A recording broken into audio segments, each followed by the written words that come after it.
Hello everyone, I am Vaishali. कैसे हो आप सब? आज हम इंटरव्यू लेंगे पूजा का, जिन्होंने गेट 2026 का एग्जाम क्वालिफाई करा है। ये एक शॉर्ट इंटरव्यू रहेगा जिसमें हम डिस्कस करेंगे उनकी स्ट्रेटेजी, उनकी टिप्स और ट्रिक्स, किस तरीके से उन्होंने गेट 2026 का एग्जाम क्वालिफाई किया। वेलकम पूजा। Hello ma'am. हाँ, थैंक यू मैम। पूजा, आप बता सकते हो आपने एमएससी कब करी और आपने गेट की प्रिपरेशन किस तरीके से स्टार्ट करी? मैम मेरे एमएससी 2023 में कंप्लीट हो गया था और उसके बाद मैंने नेट और गेट दोनों के लिए प्रिपरेशन कर रही थी। पहले भी कर रही थी लेकिन इस बार ज़्यादा कोशिश की थी एग्ज़ाम को क्वालिफाई करने की। ओके, तो आपने किस हम्म। तरीके से तैयारी करी, आप कुछ बता सकते हैं? अम, मैम मैंने आपने जैसे बताया था कि अ, नेट और गेट के लिए जो नेट के लिए तो मैंने थोड़ा बहुत पढ़ रखी थी। मतलब टॉपिक वाइज़ थ्योरी पढ़ो उसके साथ सॉल्व करना चालू कर दो। तो इसी तरह मैंने टॉपिक वाइज़ करा। फिर जो आपने टेस्ट सीरीज़ दिए थे उसको भी प्रॉपर्ली सॉल्व किया था और फिर रिवाइज़ भी की थी। इसी तरह मैंने किया था।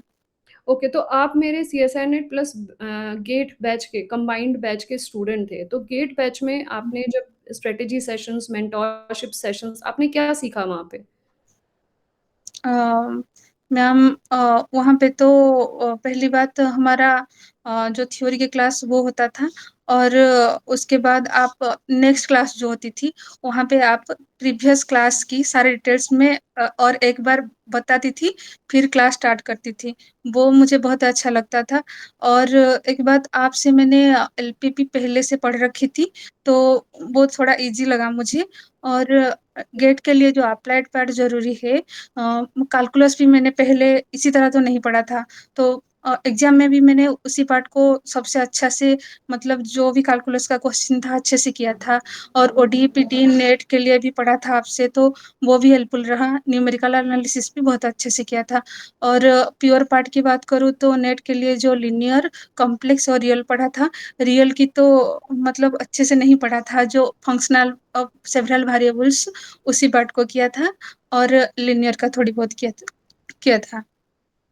Okay, great. तो आप ये जी। बता सकते हो कि एग्जाम के दिन आपने एग्जाम का प्रेशर जो रहता है उस चीज़ को कैसे हैंडल किया?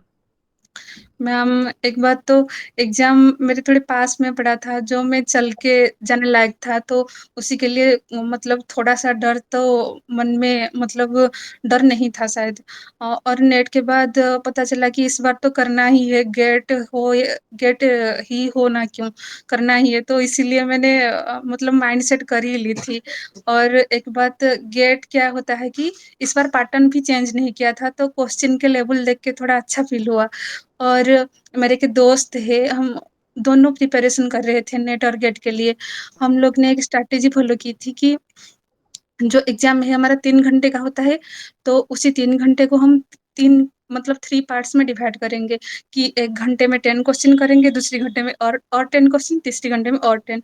इसी तरह मतलब एग्ज़ाम में जो आता गया उसको करते करते गए। इसी तरह मैंने शायद 33 क्वेश्चन की थी, 33 या 35 क्वेश्चन की थी। और एक बात मैम क्या होता है कि नेगेटिव मार्किंग में मतलब ज़्यादा नहीं किया था। तो जो एनएटी का पार्ट होता है वो किया था, शायद उसका कैलकुलेशन बहुत डिफ़िकल्ट था और लेंथी था, फिर भी मैंने उसको करा था और उसका ही ज़्यादा से ज़्यादा सही हुआ था। और एमसीक्यू और एमएसक्यू वो तो थे ही लेकिन जो नेगेटिव मार्किंग वाले थे उसको थोड़ा कम किया था।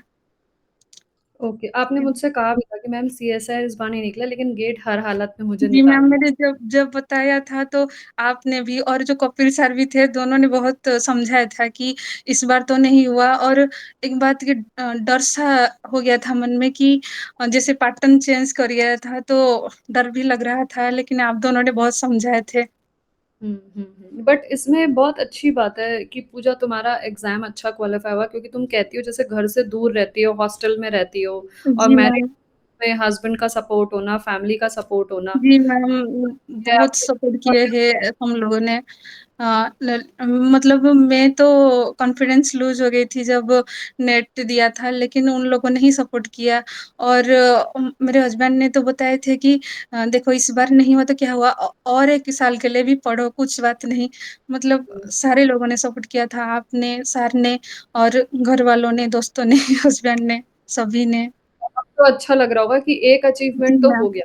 तो लग रहा होगा जी कि मैम, सीएसआई कॉन्फिडेंस तो थोड़ा-सा आ गया कि इस बार नेट के लिए भी थोड़ा पढ़ लूँ कि ये भी अच्छे से हो जाए, हुँ, इसी हुँ। अच्छा आप 3 मुझे महीने में। बता सकते हो कि जैसे जूनियर्स जो हैं आपके या 2 कैटेगरी ऑफ स्टूडेंट्स हैं, ऐसे जिनका कुछ नंबरों से रह गया, उनको क्या जी। कहना चाहोगे?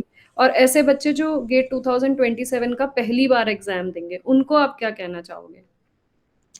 अ, मैम एक बात तो थ्योरी से ठीक से पढ़ना चाहिए। हुँ, मतलब जिससे भी पढ़ रहे हैं वो तो काम पे आएगा क्योंकि वहाँ के पढ़ाने का तरीका अलग होगा, टेस्ट सीरीज़ भी अलग होंगे क्योंकि ऐसे ही होंगे फिर भी अगर हम ऐसे चूज़ करेंगे कि जहाँ पे पढ़ने से हमको समझ में आता है, वो हमारे लिए थोड़ा फ़ायदेमंद हो गया होगा।